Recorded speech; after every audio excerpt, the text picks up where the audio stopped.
Magandang araw! Sa video na ito, tatalakayin natin ang buod ng ika-55 kabanata ng Noli Me Tangere ni Dr. Jose Rizal na may pamagat na ang pagkakagulo.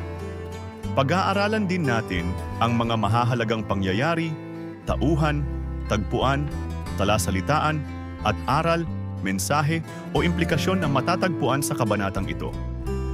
Makinig at manood ng mabuti dahil marami kayong matututunan mula sa makasaysayang akdang ito ni Rizal. Simulan na natin. Sa kabanatang ito, naganap ang isang malaking kaguluhan sa bahay ni Kapitan Tiago. Hindi mapakali si Maria Clara at Sinang habang hinihintay ang pagdating ni Ibarra. Si Padre Salvi na may kaba ay palakad-lakad sa bulwagan. Nang dumating ang ika-8 ng gabi, nagulat si Ibarra nang biglaang umaling-awngaw ang mga putok ng baril. Panay ang dasal ni Tia Isabel habang nagtago si Padre Salvi. Narinig ng mga tao sa bahay ang putukan mula sa kumbento at nagkaroon ng kaguluhan. Pagkatapos ng putukan, nagmadali si Ibarra pauwi sa kanyang bahay. Inutusan niya ang kanyang katulong na ihanda ang kabayo at sinimulang iligpit ang mga mahahalagang bagay, kabilang ang mga papeles at larawan ni Maria Clara. Ngunit bago siya makaalis, dumating ang mga kawal at isinama siya. Samantala, si Elias, na labis na naguguluhan, ay pumasok sa bahay ni Ibarra at sinubukang itago ang mga ebidensya sa pamamagitan ng pagsunog ng mga papeles at gamit. Nang dumating ang mga kawal, huli na ang lahat dahil ang mga ebidensya ay nasunog na at isang pagsabog ang naganap na nagpatigil sa kanilang pagsalakay. Dumako naman tayo sa mga mahahalagang pangyayari sa kabanatang ito. Hindi mapakali si Maria Clara at Sinang habang hinihintay si Ibarra.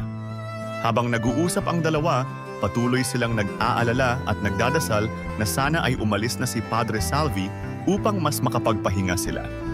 Nagdahilan si Maria Clara na wala siyang ganang kumain, kaya't sila'y nagpunta sa piano. Pagdating ng alas 8 ng gabi, dumating si Ibarra sa bahay ni Kapitan Tiago na luksang-luksa ang suot. Tumunog ang kampana at nag-alala si Ibarra habang si Padre Salvi naman ay nagtago sa likod ng haligi nang marinig ang sunod-sunod na putok ng baril mula sa labas.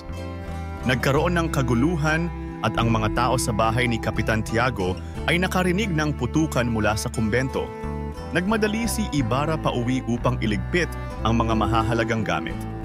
Pagkarating sa kanyang bahay, inutusan niya ang kanyang katulong na ihanda ang kabayo at agad na isinilid sa maleta ang mga mahahalagang bagay, kabilang ang mga hiyas, salapi at larawan ni Maria Clara.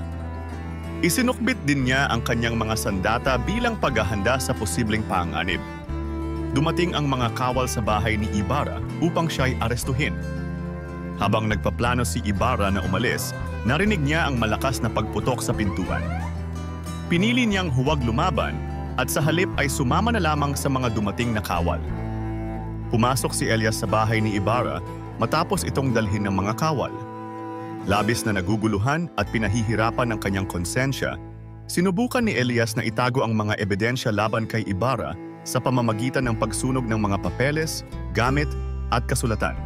Habang ginagawa ito, dumating ang mga kawal ngunit huli na dahil nasunog na ang mga ebidensya at isang malakas na pagsabog ang naganap na nagpatigil sa kanilang pagsalakay.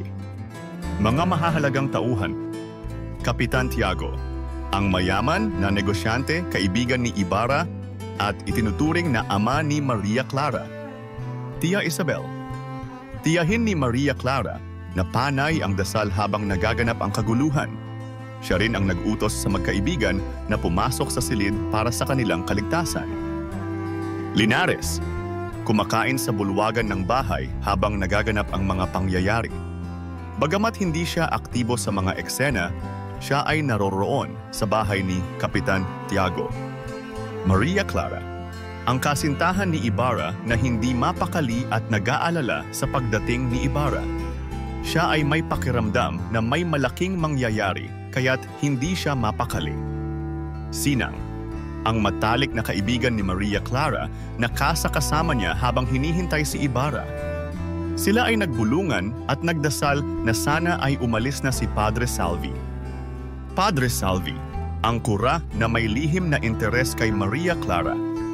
Siya'y palakad-lakad at tila may kaba, lalo na nang tumunog ang kampana at nagsimula ang putukan.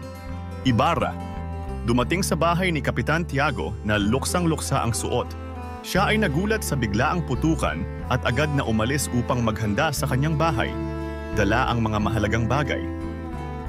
Alperes, pinuno ng mga gwardiya sibil na pinapanaog ang kura pagkatapos ng kaguluhan. Elias, isang tauhang nag-aalala at gulong-gulo ang isip. Pumasok siya sa bahay ni Ibarra at sinubukan itong tulungan sa pamamagitan ng pagsunog ng mga ebidensya na maaaring magdiin kay Ibarra. Mga kawal, ang mga sundalong Kastila na sumugod sa bahay ni Ibarra, ngunit pinigilan ng katiwala ni Ibarra bago nila naabutan si Elias na nagsunog ng mga papeles. Dumako naman tayo sa tagpuan ng kabanata. Ang pangyayari ay naganap sa bahay ni Kapitan Tiago, kung saan nagtipon-tipon ang mga tauhan para sa hapunan at sa bahay ni Ibarra. Ngayon naman ay talakayin natin ang mga talasalitaan sa kabanatang ito. Sarhento, isang ranggo sa militar, mas mataas kaysa sa karaniwang sundalo. Silbatuhan, tunog ng mga sipol o sirena, karaniwang ginagamit bilang senyales ng kaguluhan o alarma. Komedor, silid na ginagamit para sa kainan o hapagkainan sa isang bahay. Gabinete, isang silid o bahagi ng bahay na ginagamit bilang taguan ng mga mahahalagang bagay o dokumento. Usok, tumutukoy sa makapal na singaw na dulot ng sunog na nagiging hadlang sa paghinga o paningin.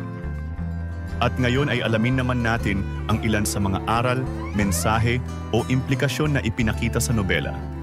Ang kabanata ay nagpapakita na ang takot at kaba ay maaaring magdulot ng hindi pagkakaunawaan at kaguluhan tulad ng naramdaman ni Maria Clara at Sinang habang hinihintay si Ibarra. Ang pagkakaroon ng malinaw na communication ay mahalaga upang maiwasan ang ganitong mga sitwasyon. Ipinapakita rin ng kabanata ang kahalagahan ng pagpaplano at mabilis na aksyon sa oras ng kagipitan. Si Ibarra ay agad na nagdesisyon na iligpit ang kanyang mga mahalagang gamit upang maiwasan ang mas malalang sitwasyon.